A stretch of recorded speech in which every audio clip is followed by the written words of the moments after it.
नमस्कार, सुबह 9 बजे की खबरों में आपका स्वागत है। मैं हूं दीपक डोभाल। शुरुआत हेडलाइंस के साथ। कुलभूषण जाधव पर अंतर्राष्ट्रीय अदालत में फैसला सुरक्षित। भारत का पाकिस्तान पर साजिश रचने का आरोप, सजाए मौत रद्द करने की मांग।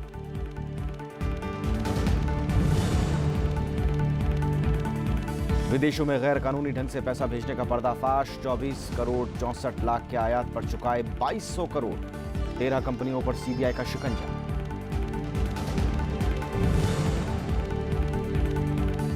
रैंसमवेयर वायरस पर आरबीआई का अलर्ट, बैंकों को सॉफ्टवेयर अपडेट करने का निर्देश।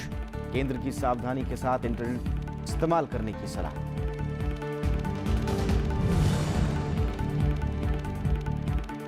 दिल्ली में तपिश ने तोड़ा 6 साल का रिकॉर्ड। ओडिशा में भीषण गर्मी का अलर्ट। पश्चिम बंगाल में आंधी तूफान से 300 घायल।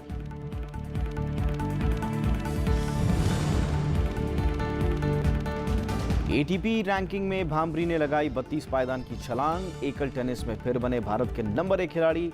महिला क्रिकेट में दीप्ति और पूनम का record.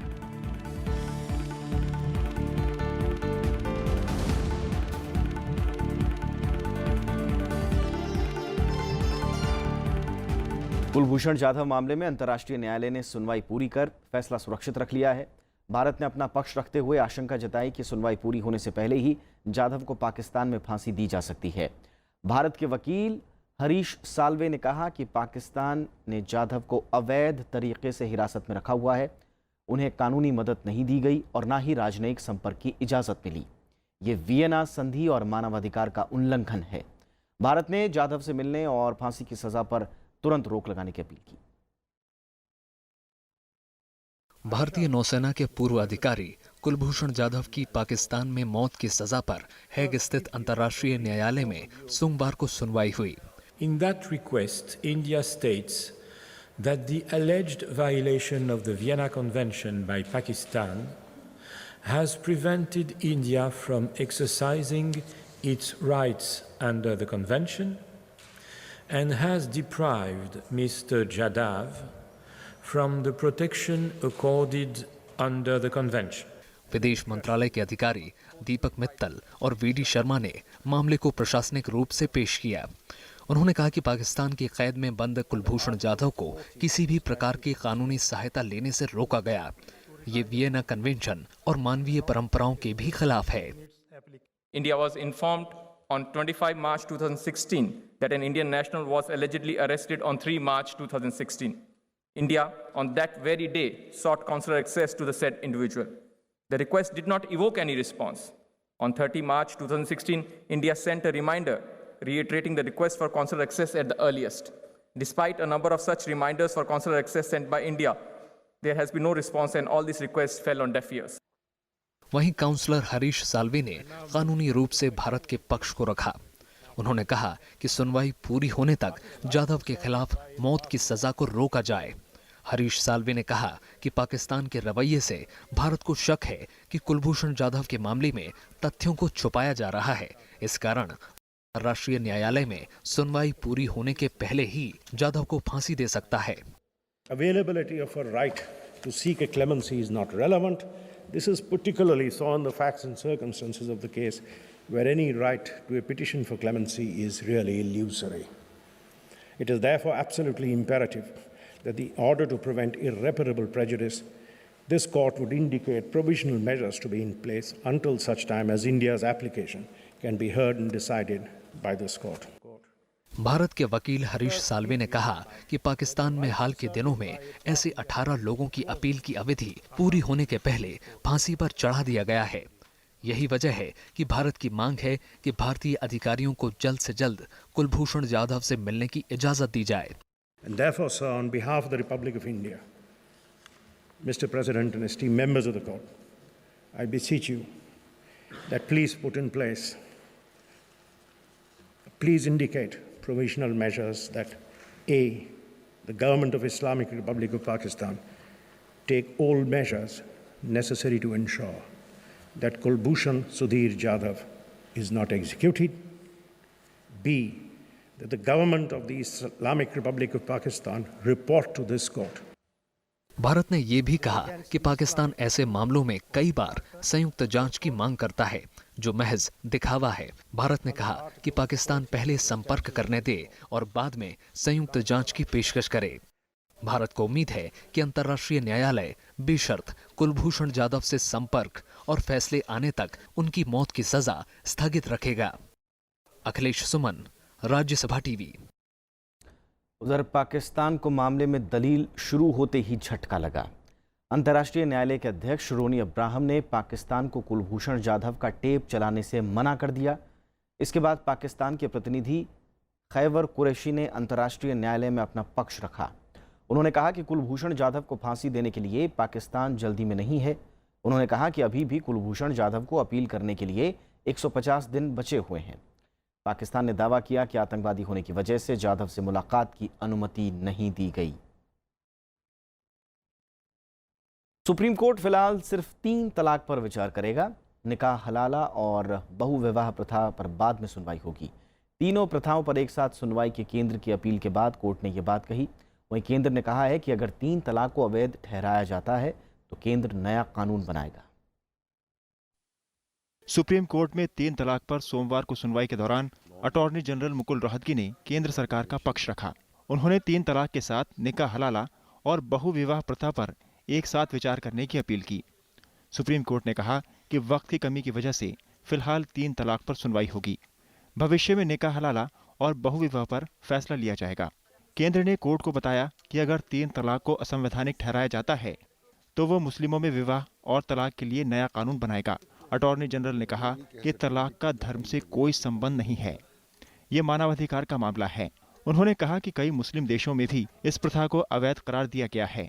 I think the Attorney General was trying to convey that they were or the state is against talaq per se. All forms of divorce will go, and if all forms of divorce go, then you will have to bring in legislation. I don't think that's a very sensible idea. गुरुवार से 3 तलाक पर सुनवाई कर रहा है।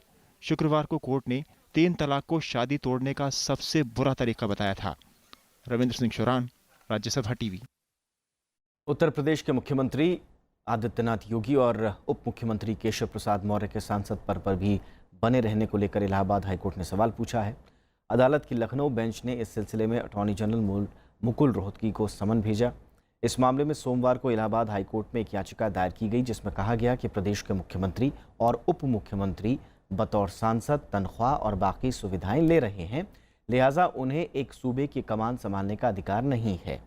दलील के समर्थन में संसद अयोग्यता का निवारण अधिनियम 1959 के प्रावधानों का हवाला दिया गया। याचिका में दोनों नेताओं की नियुक्ति रद्द करने की मांग भी की गई है। मामले की अगली सुनवाई अब 24 मई को होगी। उत्तर प्रदेश की नई विधानसभा का पहला सत्र सोमवार को विपक्ष के विरोध के साथ शुरू हुआ। विपक्ष ने राज्य में बिगड़ती कानून व्यवस्था के मुद्दे को उठाया। विपक्ष ने राज्यपाल के अभिभाषण के दौरान विरोध जारी रखा। आखिरकार सदन की कार्रवाई मंगलवार सुबह 11 बजे तक के लिए स्थगित कर दी गई। यूपी में 17वीं विधानसभा के पहले सत्र के पहले दिन विपक्ष के अवरोध के चलते महज 6 मिनट ही कामकाज हो सका। समाजवादी पार्टी, बीएसपी और कांग्रेस के विधायकों ने राज्यपाल के अभिभाषण के दौरान विरोध जारी रखा। विपक्ष के सदस्य सभापति की कुर्सी तक पहुंच गए। आखिरकार स्पीकर ने अभिभाषण पर धन्यवाद प्रस्ताव पढ़कर कार्यवाही मंगलवार तक के लिए स्थगित कर दी। माननीय श्री राज्यपाल माननीय श्री राम नाईक जी द्वारा यहाँ पधारने और अभिभाषण करने के लिए उन्हें धन्यवाद देता हूँ। विधान परिषद में भी विपक्ष ने कार्यवाही नहीं चलने दी। विपक्ष का आरोप है कि यूपी में बीजेपी सरकार बनने के बाद से कानून व्यवस्था खराब हुई है। विपक्ष ने हाल ही में सहारनपुर और संभल समेत तमाम जगहों पर हुई हिंसा की निष्पक्ष जांच की मांग भी की। डकैती ये घटनाएं इतनी बढ़ गई हैं कि जनता पूरा त्रस्त हो गई है। किसानों के साथ बिल्कुल धोखा किया गया है। दलित, पिछड़े और मुसलमानों का घनघोर अपमान किया जा रहा है, उत्पीड़ित किया जा रहा है। ऐसे समय में राज्यपाल का अभिभाषण का जुड़तोड़ विरोध से सभी दलों ने विरोध किया है। सहारनपुर में जहां एसएसपी सुरक्षित नहीं है, उनके घरों में भारतीय जनता पार्टी के सांसद के नेतृत्व में उनको बंधक बना लिया जाता है, उनका पैर तोड़ दिया जाता है। लेकिन सरकार ने अब तक कोई कार्रवाई न करके इस बात का संकेत दिया है कि उत्तर प्रदेश में कानून व्यवस्था नाम की कोई चीज आज बची नहीं रही है। इधर बीजेपी ने विपक्ष के रवैये पर निराशा जताते हुए कहा कि विपक्ष कानून व्यवस्था के मुद्दे पर आत्मनिरीक्षण करे। आज जो भी सदन के अंदर हुआ बहुत दुर्भाग्यपूर्ण है, बहुत निंदनीय है, जनता का अपमान है, लोकतंत्र का अपमान है। हम तो समाजवादी पार्टी और कांग्रेस और बसपा को इतना ही कहेंगे कि ये सरकार लंबे समय तक रहने वाली है, क्योंकि ये जनता की सरकार है। आदत डाल लीजिए, आदत पड़ जाएगी। विधानसभा का मौजूदा सत्र 22 मई तक चलेगा और इस बीच सदन की 6 बैठकें होनी हैं। इस दौरान जीएसटी बिल भी पेश होना है, लेकिन विपक्ष के रुख को देखते हुए सदन में कामकाज के आसार कम। Bureau report, Rajya Sabha TV. CBI ने गैर कानूनी तरीके से रकम विदेश भेजने का एक बड़ा घोटाला पकड़ा है। आरोपों के मुताबिक कुछ कंपनियों ने विदेशों से कम लागत का माल मंगवाकर उसकी कई गुना ज्यादा रकम चुकाई। इसके लिए कंपनियों ने फर्जी बिलों का इस्तेमाल किया। सीबीआई ने 2200 करोड़ रुपए के बड़े घोटाले का खुलासा किया है। इस घपले में जांच एजेंसी ने 13 कंपनियों पर शिकंजा कसा है। जांच में सामने आया कि स्टेलकॉन इंफ्रा लिमिटेड और 12 दूसरी कंपनियों ने विदेश से महज 24 करोड़ 64 लाख रुपए के सामान का आयात किया, लेकिन विदेशी कंपनियों को गैर कानूनी तरीके से 2200 करोड़ रुपए से ज्यादा भेजे गए। एसआईपीएल कंपनी की तरफ से सबसे ज्यादा रकम विदेश भेजी गई। 2015-16 के दौरान सामान के फर्जी आयात बिल इस्तेमाल भी किए गए। सीबीआई के मुताबिक आयात से जुड़े लेन देन के लिए पंजाब नेशनल बैंक में 6 खाते खोले गए थे। इन खातों के जरिए करीब 680 करोड़ रुपए विदेश भेजे गए, जबकि कंपनी ने सिर्फ 25 बिल ही फाइल किए। सीमा शुल्क में इन बिलों की कुल रकम 3 करोड़ 14 लाख रुपए थी, इसलिए करीब 677 करोड़ रुपए गैर कानूनी ढंग से भेजे गए। इसी तरीके का इस्तेमाल बाकी की 12 कंपनियों ने भी किया। इन कंपनियों ने बैंकों में फर्जी आयात दस्तावेज जमा करके 1572 करोड़ से ज्यादा की रकम विदेश भेजी। सीबीआई ने सभी कंपनियों के खिलाफ मामला दर्ज कर लिया है। Bureau report, Rajya Sabha TV. देश की सबसे बड़ी साइबर सुरक्षा एजेंसी सर्ट ने कहा है कि उसके पास रैंसमवेयर के अटैक की कोई औपचारिक शिकायत नहीं मिली है। वहीं आईटी मंत्री रविशंकर प्रसाद ने कहा कि दुनिया भर में हुए साइबर अटैक का भारत में कोई गंभीर असर नहीं पड़ा है। इधर खबर है कि आंध्र प्रदेश के 100 पुलिस स्टेशन और कुछ कंपनियों की साइट पर साइबर हमला हुआ है। वहीं पश्चिम बंगाल से ऐसी ही शिकायतें सामने आई हैं। शुक्रवार को रूस और ब्रिटेन समेत 150 देशों में 2 लाख से ज़्यादा कंप्यूटर की हैकिंग हुई थी। रैंसमवेयर अटैक को अब तक का सबसे बड़ा साइबर हमला बताया जा रहा है। जो पैच सिक्योरिटी सिस्टम होता है उसको इंस्टॉल किया जाए, तो इसको इंस्टॉल करने से बहुत ही एक प्रकार से मजबूती मिली है। फिर भी आईटी विभाग, बाकी विभाग मिलकर इस पर पूरा नजर रखे हुए हैं और मुझे अभी तक इस बात का संतोष है कि भारत पर इसका कोई विशेष प्रभाव बहुत नहीं पड़ा है। लेकिन हमारी तैयारी, हमारी मॉनिटरिंग और हमारा कोऑर्डिनेशन तीनों चल रहा है। इस बीच रिजर्व बैंक ने सभी बैंकों से कहा है कि जब तक सॉफ्टवेयर अपडेट ना कर लिया जाए तब तक वो एटीएम शुरू ना करें। दुनिया भर के कंप्यूटरों पर हुए वानाक्राई रैंसमवेयर नामक साइबर हमले के मद्देनज़र ये निर्देश दिया गया है। विंडोज सॉफ्टवेयर से संचालित होने के कारण एटीएम मशीनें इस हमले का आसान शिकार हो सकती हैं। देश में 2.25 लाख एटीएम मशीनों में से 60% से भी ज़्यादा मशीनें विंडोज़ XP प्रणाली से संचालित हैं। इस बीच माइक्रोसॉफ्ट कंपनी ने कहा है कि उसने विंडोज़ XP की सुरक्षा के लिए विशेष अपडेट बना दिया है। हालांकि एटीएम संचालकों का कहना है कि संभावित साइबर हमले से उपभोक्ताओं को कोई खतरा नहीं है। एक छोटा सा ब्रेक, फौरन हाजिर होंगे।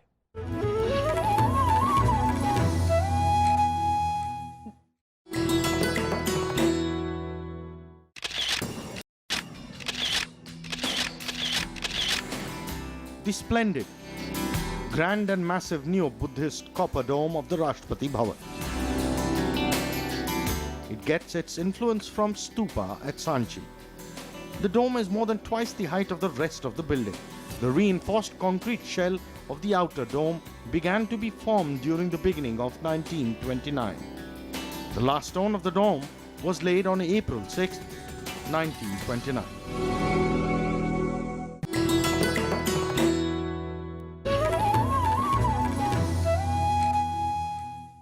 और अभी खबर आ रही है कि सीबीआई ने पूर्व वित्त मंत्री पी चिदम्बरम के बेटे कार्ति चिदम्बरम के घर पर छापा मारा है। जांच टीम तलाशी में जुटी हुई है। ज़्यादा जानकारी के लिए हमारे संवाददाता विशाल दहिया इस वक्त हमारे साथ जुड़ चुके हैं। विशाल, किस मसले से जुड़ा हुआ है ये रेड? हम पहुंचने की कोशिश करेंगे विशाल दहिया तक, लेकिन इस वक्त की बड़ी खबर आपको बता दें, सीबीआई ने पूर्व वित्त मंत्री पी चिदम्बरम के बेटे कार्ति चिदम्बरम के घर पर छापेमारी की है। जांच टीम तलाशी में फिलहाल जुटी हुई है। ये तस्वीरें आप देख रहे हैं। विशाल दहिया इस वक्त हमारे साथ जुड़ चुके हैं। विशाल, किस बाबत ये रेड मारी गई है?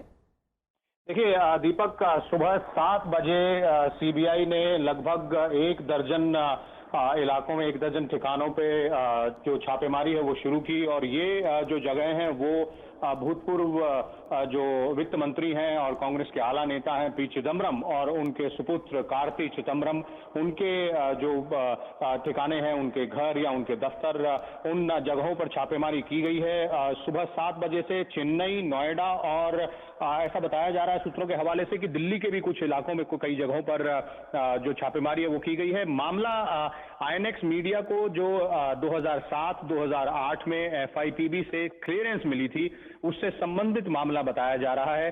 और सूत्रों के मुताबिक कल कार्ति चिदम्बरम के खिलाफ इस मामले में सीबीआई ने एफआईआर दर्ज की थी।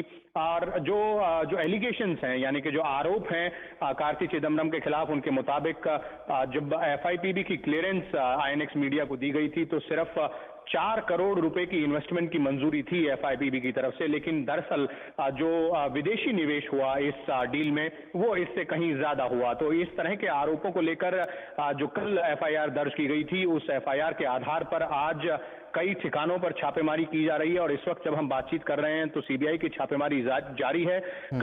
और सूत्रों के मुताबिक कई महत्वपूर्ण डॉक्यूमेंट्स सीज किए जा चुके हैं और इसके बाद ऐसे कयास भी लगाए जा रहे हैं कि शायद कार्ति चिदम्बरम से पूछताछ भी की जा सकती है। शुक्रिया विशाल इस तमाम जानकारी के लिए। आगे बढ़ते हैं। आम आदमी पार्टी से निलंबित विधायक कपिल मिश्रा आज सीबीआई के सामने पेश होंगे और दिल्ली के मुख्यमंत्री पर लगाए गंभीर आरोपों से जुड़े दस्तावेज सौंपेंगे। कपिल मिश्रा ने पार्टी के संयोजक अरविंद केजरीवाल पर चंदे की रकम में करोड़ों का घपला करने का आरोप लगाया है। सोमवार शाम कपिल मिश्रा ने अरविंद केजरीवाल के खिलाफ जारी अनशन खत्म कर दिया। 7 मई से अनशन पर बैठे कपिल ने ऐलान किया था कि जब तक आम आदमी पार्टी के नेताओं के विदेश दौरे की जानकारी सार्वजनिक नहीं की जाती तब तक वो अनशन पर रहेंगे। लेकिन अनशन के 5वें दिन कपिल बेहोश हुए, जिसके बाद उन्हें आरएमएल अस्पताल में भर्ती कराया गया। भारत दौरे पर आए फिलिस्तीन के राष्ट्रपति महमूद अब्बास आज प्रधानमंत्री नरेंद्र मोदी से मुलाकात कर कई अहम मुद्दों पर चर्चा करेंगे। इस दौरान दोनों देशों के बीच कई समझौतों पर हस्ताक्षर की भी उम्मीद है। राष्ट्रपति महमूद अब्बास का आज राष्ट्रपति भवन में औपचारिक स्वागत भी किया जाएगा। इसके बाद वे राष्ट्रपति प्रणब मुखर्जी और उपराष्ट्रपति मोहम्मद हामिद अंसारी और विदेश मंत्री सुषमा स्वराज से भी मिलेंगे। इससे पहले कल उन्होंने नोएडा में सीडैक कंप्यूटर परिसर का अवलोकन किया। वे भारत के सहयोग से अपने यहाँ कंप्यूटर तकनीक के उपयोग को बढ़ावा देना चाहते हैं।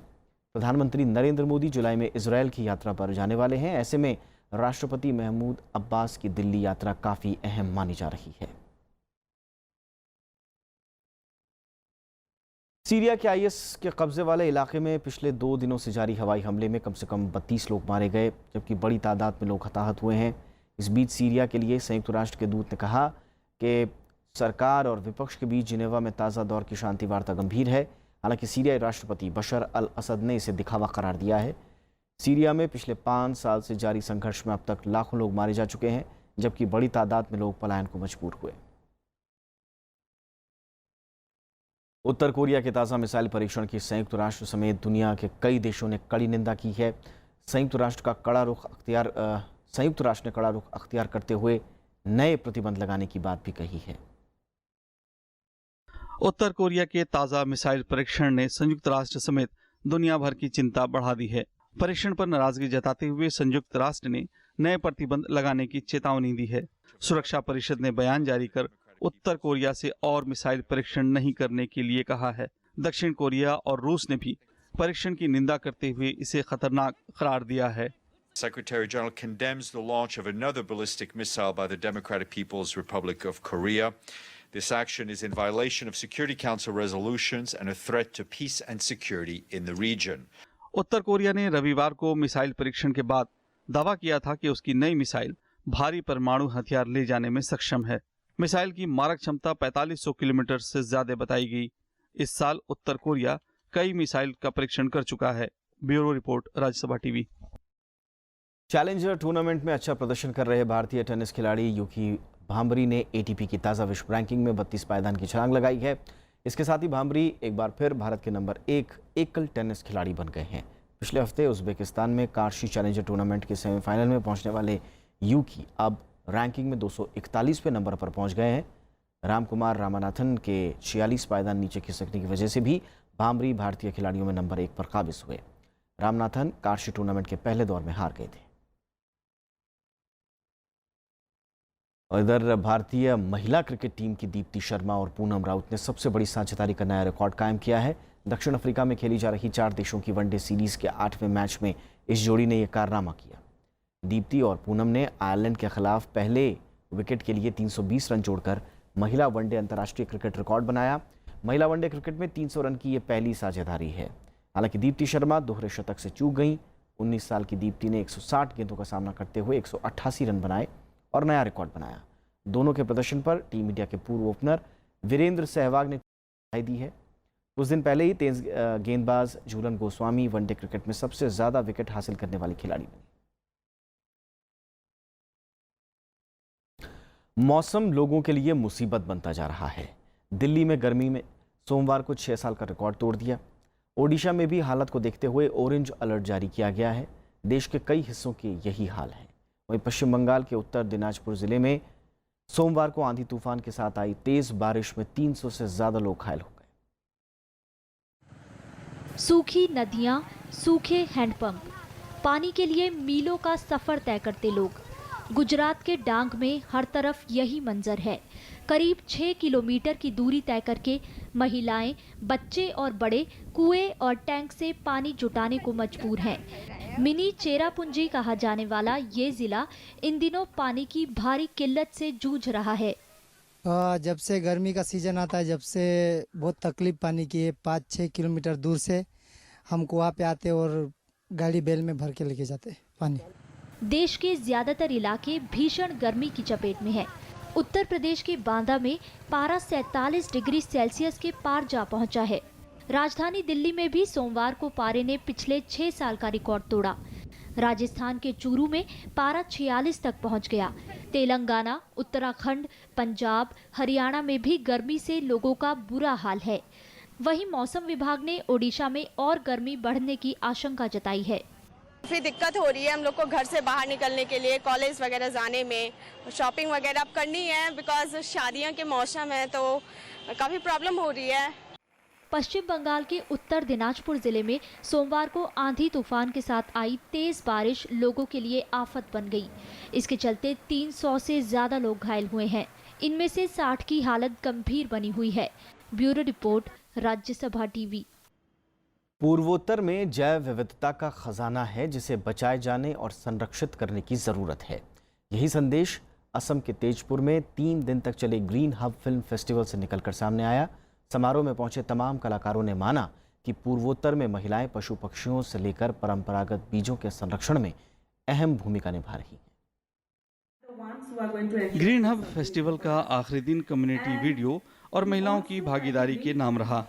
इसके जरिए न सिर्फ पर्यावरण को बचाने बल्कि समाज में जागरूकता लाना भी मकसद रहा। ग्रीन हब फेलो की फिल्मों के जरिए इसका प्रदर्शन किया गया। Train the police of how to look at gender, how to change the perspective on the issue of women. We have talked to government people, the protection officers in the social welfare board, and then we went to the community. 20 सालों से पूर्वोत्तर में सामाजिक फिल्मों के जरिए जागरूकता फैलाई जा रही है। इससे जुड़े संगठन नॉर्थ ईस्टर्न नेटवर्क का मानना है कि महिलाएं इसमें बड़ी भागीदार हो सकती हैं। women are very key to all these aspects. However, their role is often marginalized because they are seen as a supplementary support system rather than the core of it. But I think the Green Hub Festival and all the work that is being done here is slowly going to change that perception. समारोह में कलाकारों ने माना कि पूर्वोत्तर पर केंद्रित इस फिल्म समारोह के जरिए देश के सामने अहम मुद्दे आ रहे हैं। 3 दिनों तक तेजपुर में चले इस वन्य जीव फिल्म समारोह में जहां युवा फिल्मकारों ने अपने फिल्म निर्माण कौशल का परिचय दिया, तो वहीं अनुभवी फिल्मकारों के जरिए वाइल्ड लाइफ फिल्म मेकिंग के गुर भी सीखे। ग्रीन हब का तीसरा बैच अब ट्रेनिंग के लिए तैयार है। पंचानन मिश्रा, राज्यसभा टीवी, तेजपुर। हेडलाइंस एक बार फिर से। पूर्व वित्त मंत्री पी चिदम्बरम और उनके बेटे कार्ति के घर सीबीआई का छापा। चेन्नई में 10 से ज्यादा ठिकानों पर पहुंची जांच टीम। आईएनएक्स मीडिया को मंजूरी देने के मामले में कार्रवाई। कुलभूषण जाधव पर अंतर्राष्ट्रीय अदालत में फैसला सुरक्षित। भारत का पाकिस्तान पर साजिश रचने का आरोप, सजाए मौत रद्द करने की मांग।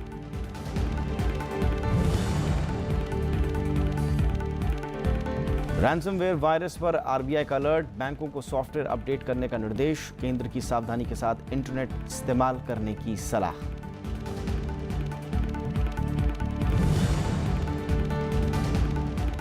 दिल्ली में तपिश ने तोड़ा 6 साल का रिकॉर्ड। ओडिशा में भीषण गर्मी का अलर्ट। पश्चिम बंगाल में आंधी तूफान से 300 घायल।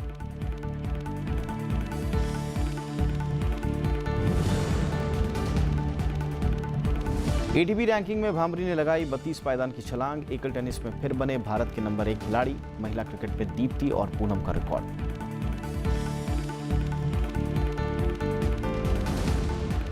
इस बुलेटिन में इतना ही। इजाजत दीजिए।